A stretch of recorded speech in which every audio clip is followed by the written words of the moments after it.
Hello Sim Racers and welcome to my latest video. This time we are taking a look at my top 3 tracks for Assetto Corsa Competizione. The laser scanned highly detailed tracks in ACC are all excellent, but the 3 featured in this video really stand out to me. Do you agree with my top 3 or do you have a different favourite? Well, either way, let me know in the comments. Okay, let the countdown commence.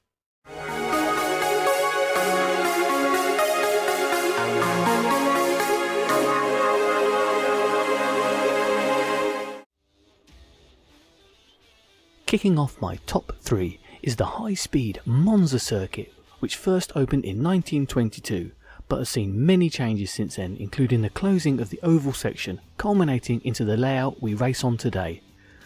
The high-speed nature of Monza means the cars have minimal aero, so you don't have the benefit of a ton of downforce, requiring you to use the car's inputs to find the ultimate balance between under or over steer.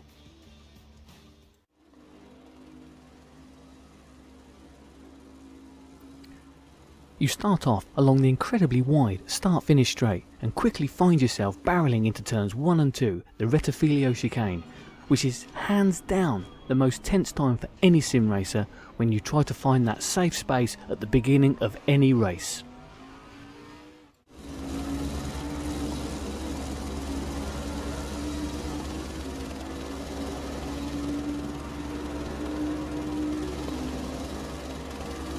We then quickly find ourselves facing turns 4 and 5, our next chicane, the Della Roggia, with its high sausage curbs ready to punish, either spinning you out or spitting you into the gravel. We then tackle the seemingly easy turns 6 and 7, the Lesmos, which consist of 2 right-hand turns, with the first being far too easy to run wide out onto the grass, and the second requires you to hit the apex perfectly as it leads onto another long, high-speed straight.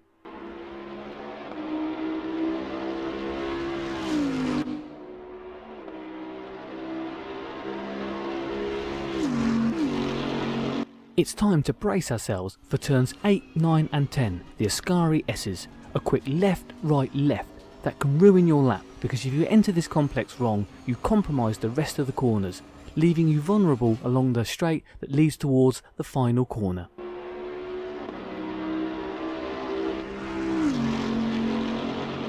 Turn 11, the Parabolica, a corner you never feel truly satisfied with, as you can easily find yourself leaving time in hand by braking too early or coming in too hot and spoiling your exit speed, allowing the pack to slipstream you all the way down the main straight.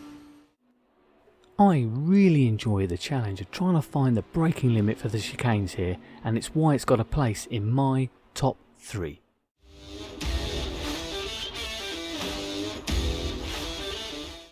So, here we have it. Number 2 on the list, and just missing out on the top spot is the Hungaro Ring. This track was only built in 1986, but has already been through 2 rebuilds to produce the layout we now know and race on. This track is like Marmite in that you either love it or hate it. For me, it's the former, and that's why it's on my list.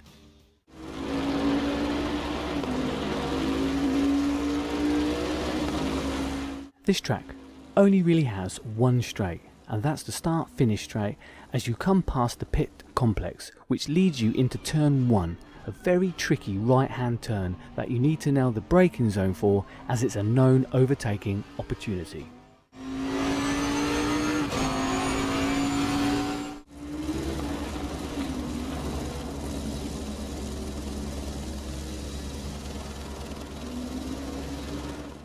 For me, it's turns 3 and 4 that I enjoy the most, with turn 3 being flat out once the tyres are up to temperature, and because of the big runoff area at turn 4, you always want to try and carry more and more speed through there.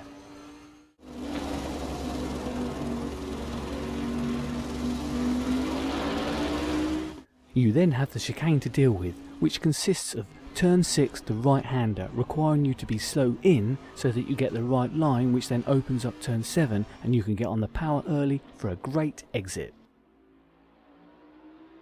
Once you get the car set up right, the next series of corners just flow from one to the other, but if the car's not working for you, it can be painful trying to hustle your car through this section, and it's this part that will decide whether you love or hate this track.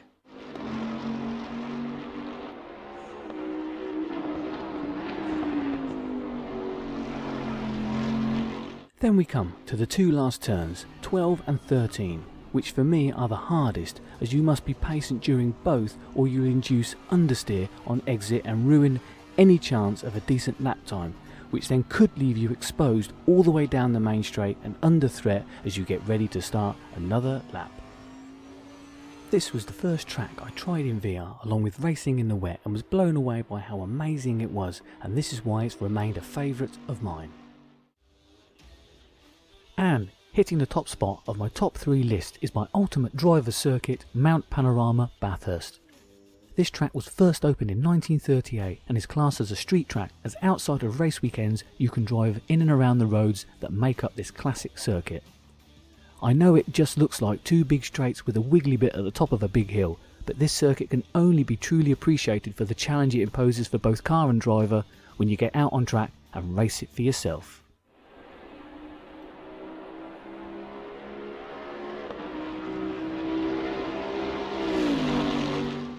The 2 high-speed straights, Mountain and Conrod, taking you up and down this elevated track, both ending challenging corners. The first being a tricky off-camber right-hander called Griffins, where it's all too easy to drift out into the barrier, and then on your way back down you face a complex of corners called the Chase, which require you to be on your game when it comes to picking that all-important braking point for the left-hander.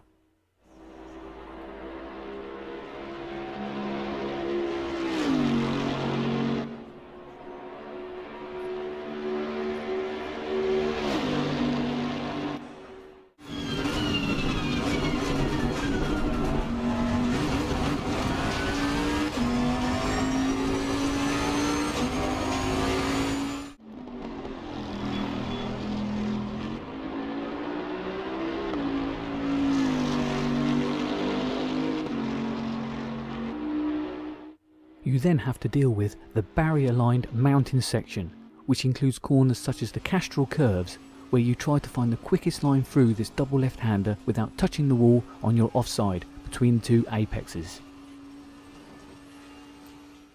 If you have made it this far in one piece, then you find yourself dropping down through the S's, which includes the Dipper, a very tight, sharp left-hander which can really unsettle the car.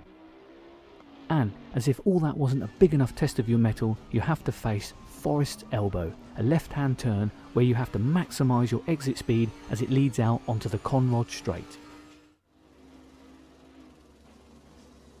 Even the first and last corners either side of the start-finish straight can provide a stiff challenge, with turn 1, Hell Corner, requiring particular attention as it feeds you out onto the uphill long mountain straight.